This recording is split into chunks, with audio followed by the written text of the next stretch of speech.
नमस्ते। Artificial intelligence AI, ये शब्द सुनते ही क्या ख्याल आता है? शायद साइंस फिक्शन फिल्में, उड़ती हुई गाड़ियां, रोबोट्स। लेकिन असलियत ये है कि ये टेक्नोलॉजी कोई भविष्य की बात नहीं है। ये आज, अभी हमारी जिंदगी का एक हिस्सा है। पता भी नहीं चलता, पर ये हर जगह है। अगर यकीन नहीं हो रहा, तो चलिए एक बहुत ही सिंपल से उदाहरण से इस बात को समझते हैं। अच्छा, जरा सोचिए। कुछ साल पहले, ज्यादा पुरानी बात नहीं है, जब किसी नई जगह जाना होता था तो रास्ता कैसे पता करते थे, याद है?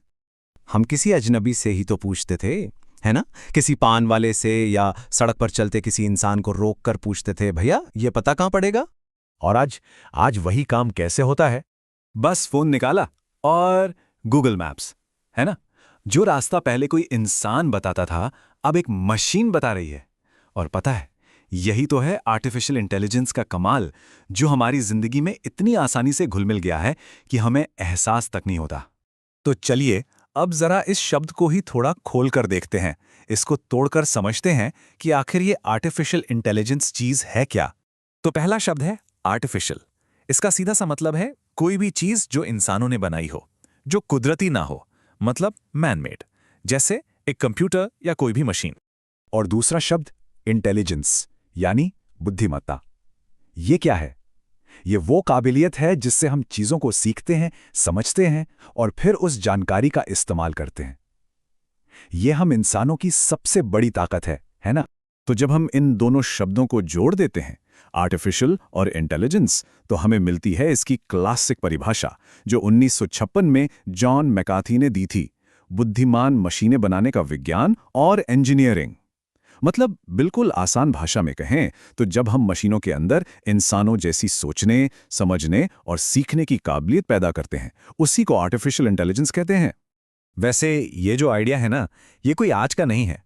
मशीनों को इंसानों जैसा इंटेलिजेंट बनाने की ये कोशिश, ये खोज दशकों पहले ही शुरू हो गई थी। चलिए जरा इसके इतिहास में चलते हैं। इसकी कहानी शुरू होती है 1950 में, जब महान वैज्ञानिक एलन ट्यूरिंग ने एक बहुत ही फंडामेंटल सवाल पूछा, क्या मशीनें सोच सकती हैं? फिर आया 1956, जो एक टर्निंग पॉइंट था। डार्टमाउथ कॉन्फ्रेंस में जॉन मैकार्थी ने पहली बार आर्टिफिशियल इंटेलिजेंस शब्द का इस्तेमाल किया और इसे एक प्रॉपर एकेडमिक फील्ड बनाया। और कमाल की बात यह है कि उसी साल दुनिया का पहला एआई प्रोग्राम लॉजिक थ्योरिस्ट भी बन गया। समझिए, यहीं से इस क्रांति की असली शुरुआत हुई। लेकिन एक बात समझनी बहुत जरूरी है कि सारे एआई एक जैसे नहीं होते, ऐसा नहीं है। इनकी काबिलियत के हिसाब से एआई को मोटे तौर पे 3 अलग-अलग लेवल में बांटा जाता है। पहला लेवल है आर्टिफिशियल नैरो इंटेलिजेंस, यानी एएनआई। ये वो एआई है जो आज हमारी दुनिया में मौजूद है। ये किसी एक खास काम में एक्सपर्ट होता है, जैसे सीरी या नेटफ्लिक्स का रिकमेंडेशन सिस्टम। फिर आता है दूसरा लेवल, आर्टिफिशियल जनरल इंटेलिजेंस या एजीआई। ये वो एआई होगा जो इंसानों की तरह कुछ भी सोच और समझ सकेगा। ये अभी भविष्य की बात है। और तीसरा लेवल, जो अभी सिर्फ साइंस फिक्शन जैसा लगता है, वो है आर्टिफिशियल सुपर इंटेलिजेंस या एएसआई।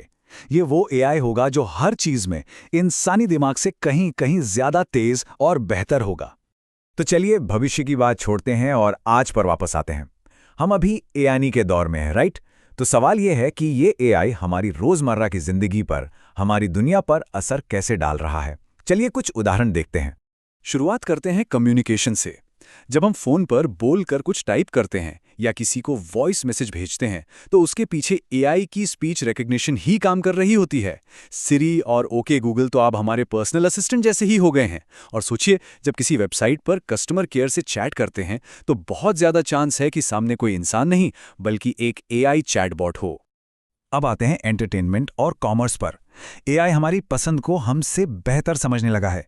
यूट्यूब या नेटफ्लिक्स पर जो अगला वीडियो या शो सुझाया जाता है, वो एक एआई एल्गोरिदम ही तय करता है। वो हमारे देखने के पैटर्न से सीखता है। यही नहीं, स्टॉक मार्केट में एआई पलक झपकते ही लाखों डेटा पॉइंट्स को एनालाइज करके ट्रेडिंग के फैसले ले रहा है।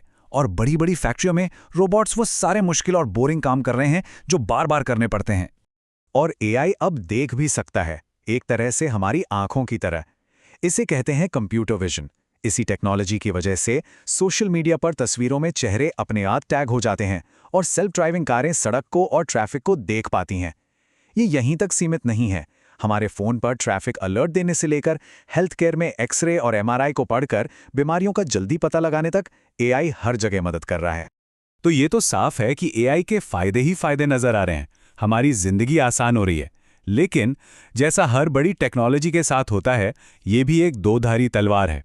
इसके जितने फायदे हैं उतने ही कुछ बड़े सवाल और नुकसान भी हैं।